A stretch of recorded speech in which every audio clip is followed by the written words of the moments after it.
experience first convinced you that the paranormal was undeniably real? It was a case that I had in Citrus Heights, California. And at some point in time, I wasn't even believing in the paranormal. Um, uh, the things that I saw, okay, like the EVPs, those voices could come from anywhere. Um, I really had my doubts. And then I went to this house in Citrus Heights, and I had 15 scouts. And the 15 scouts are paranormal investigators in training. So they're learning how to be ghost hunters. And so we went into this house, and I put 5 in one room, 5 in another room, and 5 in another room. I had 15 scouts. Well, 10 of them in 2 rooms were falling asleep because nothing was happening. And I go into the next one, and you can hear a little girl giggling. And I said, wow, can you hear that? They said, yeah, we're recording it. I said, okay, that giggle is coming from the corner of this bed. And I can hear it, but I can't see her. But she's got to be sitting on the corner of this bed.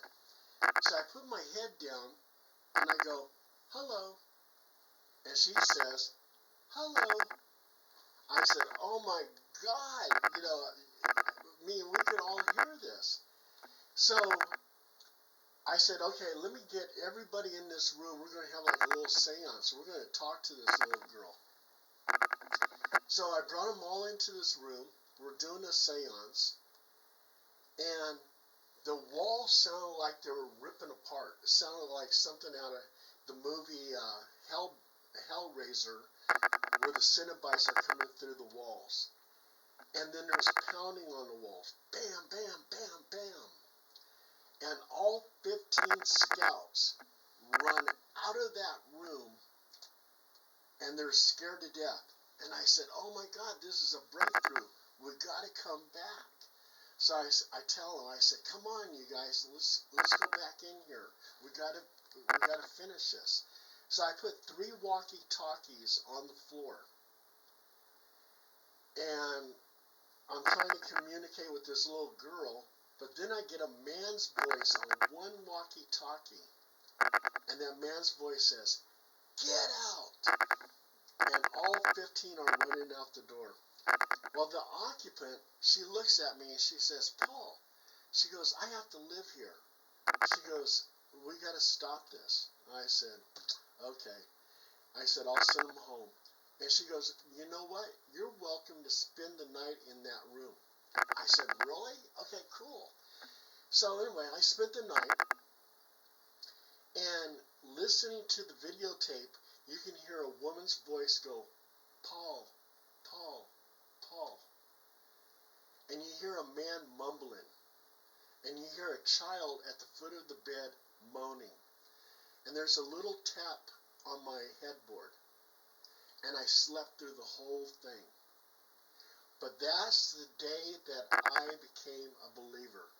And every time, I've been on 2,500 investigations, I always look for that thrill of, experiencing the paranormal. I knew at that point in time there was truly an afterlife, and I was amazed. The audience would like to know more about your background, how it started. Oh, yeah. As a small boy, I lived in a haunted house, and terrible things were happening to me, Blaze. It seemed like everything was centered on me. And the entities in that house, they actually pushed me into a heater, burning my leg. And I'm just a little boy. And as things went on, I would envision these skull faces that were flying around. And one particular night, something really strange happened. out from the distance on the sidewalk, I can hear rolling wheels. And the rolling wheels were approaching the house that I lived in. And the rolling wheels actually came to my bedroom window. My bedroom window opens up halfway by itself. And rising to the window was a thing that looked like a black tea kettle. And it had a snout. And the snout slowly pointed towards me and hit me with a mist. And then it rolled away. I started screaming. I started hacking and coughing. I was really sick. All of a sudden I became sick. And I'm coughing. My mother, she comes running in, thinking that she's giving me cough syrup.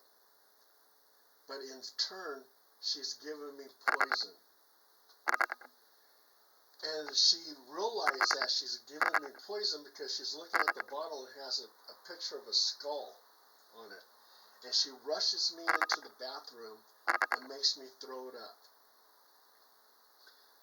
I survived, but with all the things that were happening in the house, another point in time it was really scary.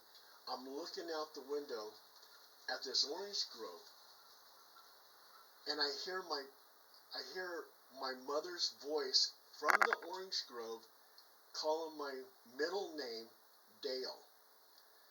And she was saying, "Dale, come here. Dale, come here." And I was confused because the voice of my mother was coming from the orange grove, but I know she was in the kitchen. So I run in the kitchen, and there's my mother.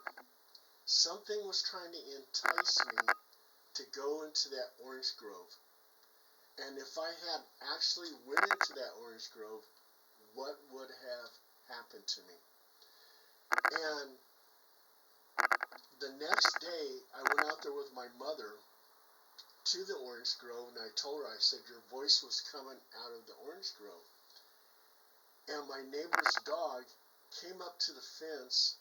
I went to pet it, and I pet it many times before, and it bit me in the hand. So something was going on. Something was making that dog angry because it never bit me in the hand before. And here that happened. When we moved out of that house,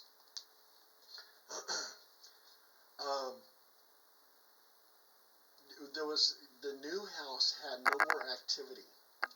And I learned that children from ages 1 to 8 usually have psychic abilities. And I believe I was about 6 or 7 when I lived on FU Street in Fresno. And I believe at that time I had psychic abilities. And then at the age of 8, I lost it. As I got older, I wanted to know what happened to me on FU Street in Fresno, California. If it was real or not real. I wanted to know if it was childhood nightmares or did I really experience the paranormal. So I started reading books on the paranormal. I was reading books on Brad Steiger, Chariots of the Gods, Eric Von Däniken. I started reading everything about cryptids, about UFOs, about ghosts, about demons, you name it. Little did I know I was going to become a paranormal investigator. So I went into the Army in 1973 to 1976, and I was an undercover military policeman. And I traveled through Germany, and I worked with the drug suppression team, and I did that.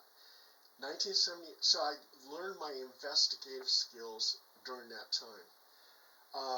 1976, I got out, and for 3 years, I was out of the Army, and I was actually a professional dancer. So I did that. But then 1979, I went back into the Army, And it's after I watched a James Bond movie, and I was thinking to myself, I said, what is it that those military intelligence guys do? So here I am. I go back into the Army. Um, I wanted to know if they knew anything about UFOs. I was curious. So I go back in the Army. I had a top secret SBI clearance, special background investigation. And I worked with image interpreters, and I worked at the Photo Interpretation Center in Korea. And image interpreters, they could tell you a little dot is a T-72 tank. And they look at satellite photos of North Korea and Red China. And we would go to Osan Air Force Base in these unmarked vehicles. And we had a sign on the car that says, do not stop this car for any reason. And all the Korean police knew we were going to Osan Air Force Base. So they would let us speed down the freeway. When we got there, the driver would have one half of the combination to open up the trunk of the car. I would have the other half of the combination. We would open up the trunk of the car, and there would be a suitcase. Again, he has one half of the combination, I have the other half. And we would pick up what's called hot rolls. Hot rolls come from reconnaissance aircraft and satellites, pictures of North Korea and Red China. We would put those hot rolls into the suitcase, lock it up, close the trunk, lock it up, and head back to the Yongsan Barracks Photo Interpretation Center in Korea. I was with the 501st Military Intelligence Battalion. And on one particular day, 6 photographs came in. And these 6 photographs were pictures of UFOs. And they represented, each picture represented a video of that UFO. And it was taken by our reconnaissance satellites in outer space. And there were different type of UFOs. There was a cigar shape, disc shape, triangle shape, something that looked like ball lightning, boomerang shape, cube shape. 6 photographs.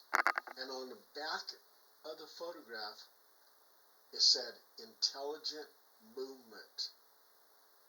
So I knew at that time that military intelligence, even in 1969, Project Blue Book closed down. But the military was still investigating UFOs, or UAPs, whatever you want to call them. And I had my proof right there that the military intelligence, working with the DIA, Defense Intelligence Agency, and the CIA, Central Intelligence Agency, were investigating UFOs. And those photographs, the only thing I had to do was give it a number, and I passed it down to the DIA, which is Defense Intelligence Agency, and they passed it on to the CIA, and then they just disappeared. They went into a black hole and vanished. So when I got out of the Army in 1979 and 1986, when I got out of the Army, I was involved in all kinds of stuff. I was a journalist. I was in the comic book industry, so I was interviewing comic book creators. I even interviewed William Shatner, and he had a comic book series called Tech Comics. So I interviewed him, and I interviewed many people. I reviewed comic books. It's something I enjoyed. As a little kid, I used to read comic books. So one day, a ghost hunter came up to me and says, Paul, you know, you get a lot of things published about comic books. Do you want to write something about the paranormal? I said, yeah, sure. She goes, well, we're doing a ghost hunt at National Hotel in Jackson, California. She goes, why don't you go over there and watch us and write a story? I go, okay, cool. So I wrote an article of their investigation, and that article was published in 3 British magazines.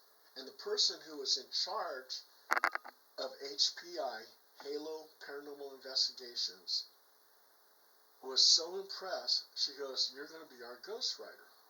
I said, okay, cool, I'll do that. I mean, I'm into the paranormal, yeah, that's fine. And later on in life, I wind up taking control of HPI. I became the president of HPI, and we had something like 50 members at one time. So that's how I became a paranormal investigator. So I have a question, like, if people of a house start falling sick one after the other, okay, so does that mean there is a presence of an entity? And if people are getting sick, One after the other. If there is a family, suppose the father gets sick first, and then mother gets sick, then the children, one after the other, like severe illness, chronic illness, and if they have moved into a house. Blaze, I do a lot of demonic cases, and I would say almost 80% is sort of like on the mental side, and other ones are real. And I had a few cases where the people living in the house were getting ill. Were they possessed by demons? Maybe, maybe not. But my job was to help them. And some of the things that I've seen on our demonic cases are really disturbing, Blaze, really disturbing. We did a house in Berkeley, and it was a couple. And a lot of things were happening to them. They were getting scratched up. They said the demon was doing it. They were feeling dizzy. They were feeling sick. So we went over there, and turned out they were hoarders. They were saying that this demon was making them collect all this stuff. And the whole house was just filled with garbage. And we had to walk really carefully to get the point A to point B. It was a sickening sight. And the only thing, we didn't even want to do an investigation because it was so filthy. They actually had taken out the toilet out of the bathroom, and they were doing their stuff in the garage.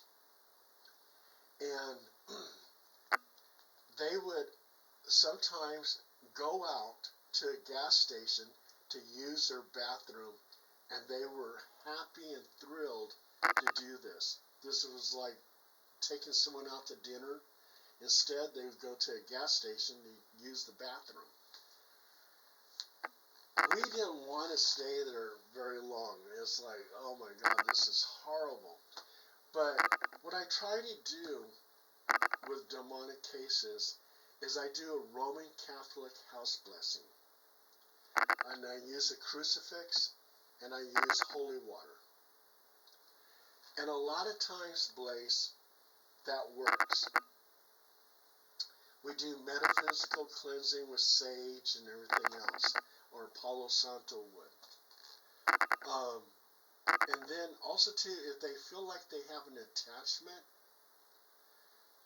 I will go ahead and give them a full submersion baptism in their bathtub.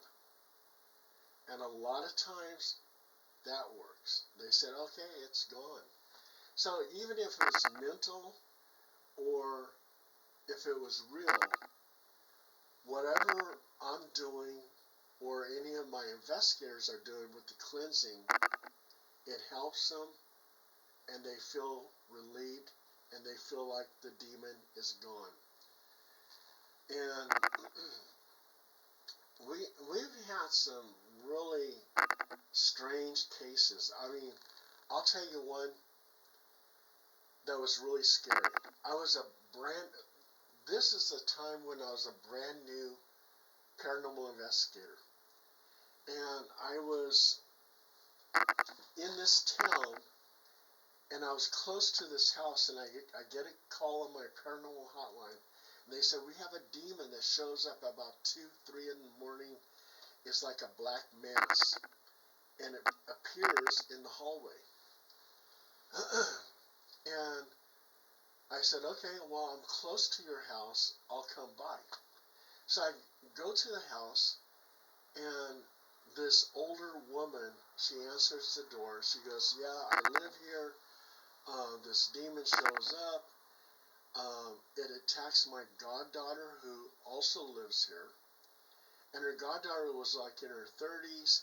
The elderly woman was in her 60s. So I go in there, I start interviewing them and everything else.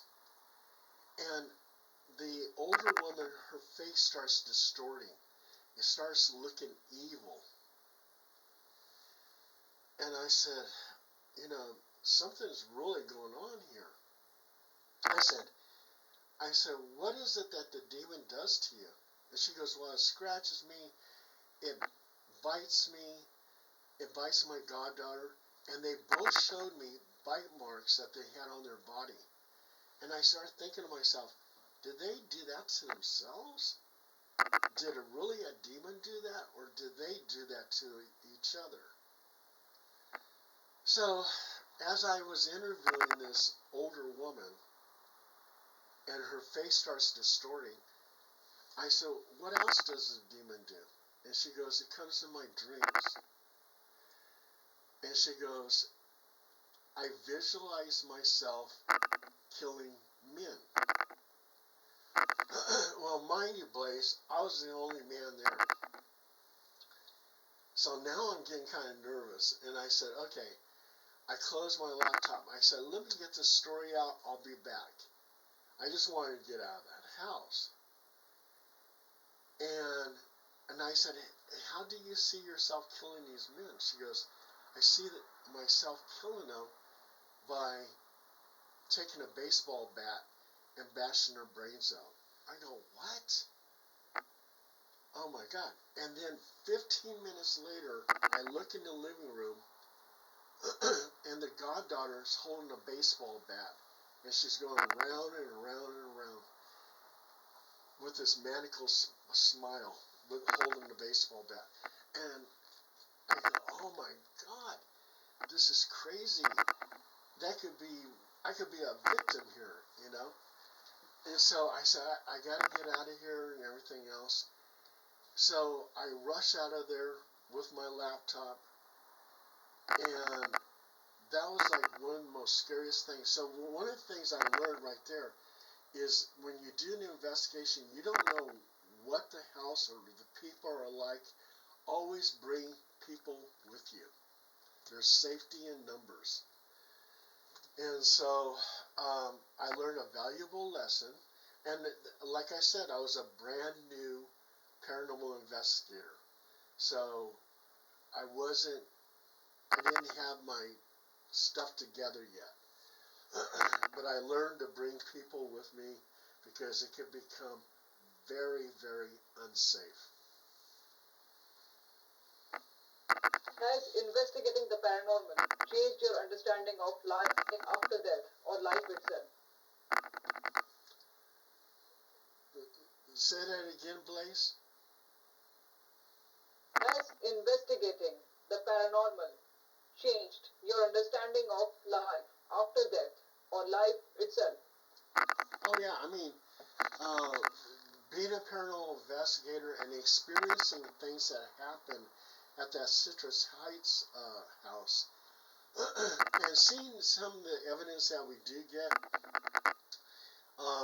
like sometimes we've actually captured full body apparitions in our photos, or we'll get an EVP. There was one time, this one cemetery was very haunted, and I was in my car. I rolled up the windows. Okay, there's nobody in the car with me, and you can't hear nothing outside. And I said on my recorder, "Is there anyone here?" And I play it back, and it says, "Yes, I'm right here." I know for a fact I'm the only one in the car. That voice could not have come from any place else. The windows are rolled up. I know for a fact that is a ghost. It's something. And it's definitely made me a believer of the afterlife. And not only that, with the afterlife, as living beings, we have an aura about us. Scientists have proven that we have this electric aura about us. And it could be you can call it your soul. When you die, you can call it a ghost, but it exists. And energy lives on forever. It doesn't die or go away. It lives on forever. I mean, like you have a child who says that she's reincarnated. She says that she is John Smith, and she was a blacksmith in 1870. Well, John Smith, the blacksmith, died in 1870, and his aura, his soul, is floating around in the atmosphere. And this little child born on the world has these little psychic antennas, and she picks up on John Smith. And the life that John Smith lived is downloaded into this little girl. So when this little girl grows up and is able to communicate and talk and everything else, she goes, "I used to be John Smith. I was a